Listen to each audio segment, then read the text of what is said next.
Hello, friends. I present to your attention a short retelling of the film Revolver. The main character, named Jake Green, spent 7 long years in prison, but in just 2 years after his release, he became rich by playing and winning in underground casinos.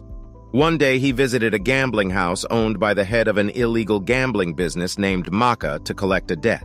Jake offered him to play, with the condition that if Maka wins, his debt will be completely written off. However, if Jake wins, the amount of debt will double. As expected, Jake got a double win, but on his way out, he was stopped by Zack, one of the so-called black loan sharks who provide short-term loans with huge interest rates. Zack gives Jake his business card and hints that he can help him cope with future problems. Jake, who after many years spent in solitary confinement, began to hate the enclosed space, decides to go down the stairs. However, he suddenly loses consciousness and rolls down the stairs. In the casino hall, Maka gives the order to call the utilizer and eliminate Green. At the clinic, the doctor tells the man that he cannot yet say what exactly caused the fainting. Everything will be known in a few hours after the results of the blood test. The hero returns home and then notices that the door is open, and another black pawnbroker's business card with the inscription, "Pick this up," is lying on the floor. The man bends down to take a business card, and at this moment, there is a shooting. Jake's companions are dying. Then Zack appears and rescues the hero, after which he takes him away. The man introduces Jake to his partner, Avi. An African-American man shows the hero the results of tests from the clinic, after which he tells him that he will die within 3 days due to an illness poisoning the blood and internal organs. Moneylenders offer help, however, on 2 conditions. Firstly, the hero gives them all his savings, and secondly, he follows all orders completely clearly. Because this is the only way a man will be saved for the rest of his life from the thugs of a gangster who is in a wild rage after losing twice the amount of money. Jake returns to the clinic, where the attending physician confirms the disappointing test results. The hero suspects that this is a conspiracy and a cunning divorce, so he comes to another doctor whom he trusts. Unfortunately, this medic also confirms the presence of some rare blood disease, even despite the gun pointed at him. The utilizer is talking to Maka. He can't explain why he missed and couldn't eliminate Green. The boss says that he pays him for his skill and orders Green to be eliminated again. The desperate hero brings his money to Zack and Avi, after which, at their request, he tells the full story of the conflict with Maka. It turns out that 9 years ago, the Mafia blackmailed Jake into winning a large cash for him during one of the underground card games. Everything went awry, and the police showed up. Jake was put in solitary confinement for 7 long years.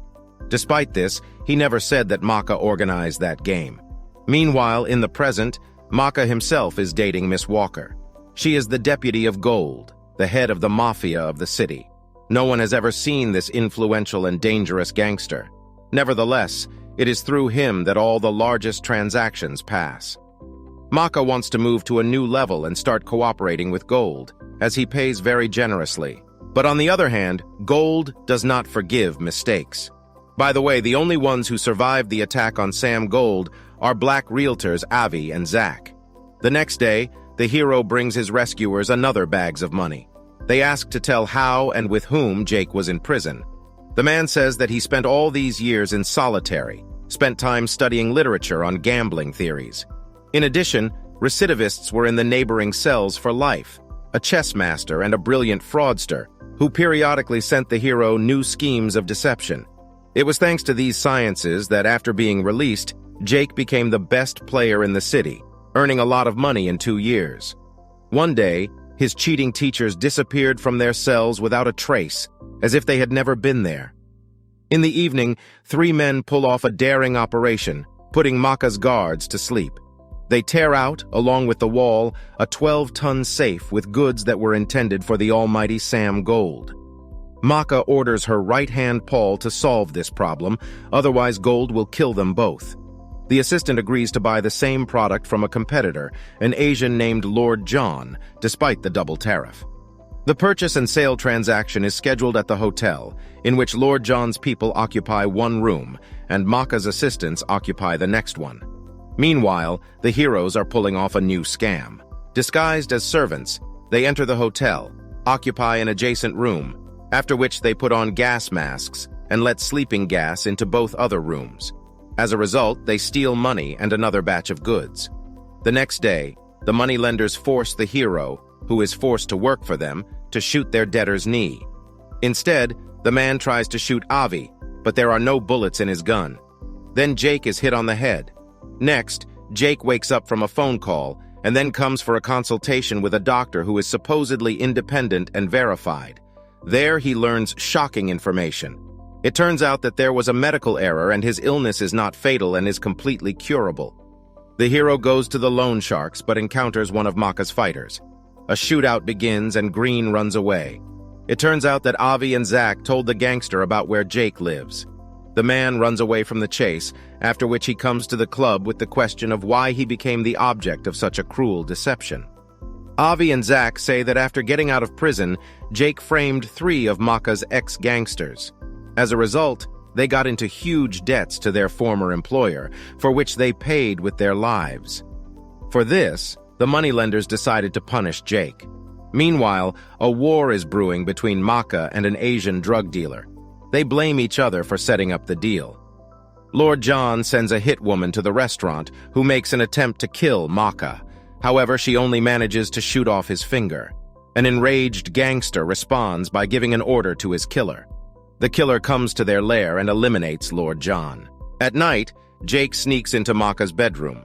The fact is that 2 entities have been fighting in the hero for many years. One suggests that it is necessary to destroy the enemy, and the other says that it is worth apologizing and resolving the conflict in a peaceful way. With great difficulty, a man copes with the desire to commit murder. Then, remembering the words of the moneylenders that his main enemy is hiding where Jake least wants to see him, he decides to take the elevator down. After all, claustrophobia is his biggest fear. Suddenly, the elevator stops, after which a struggle with the negative ego living in the subconscious takes place in the man's head. With an incredible effort, the mind of a man defeats his own second evil personality. The light turns on and the elevator descends to the first floor. However, behind the open doors, there is a vengeful and out-of-breath gangster with a gun in his hand.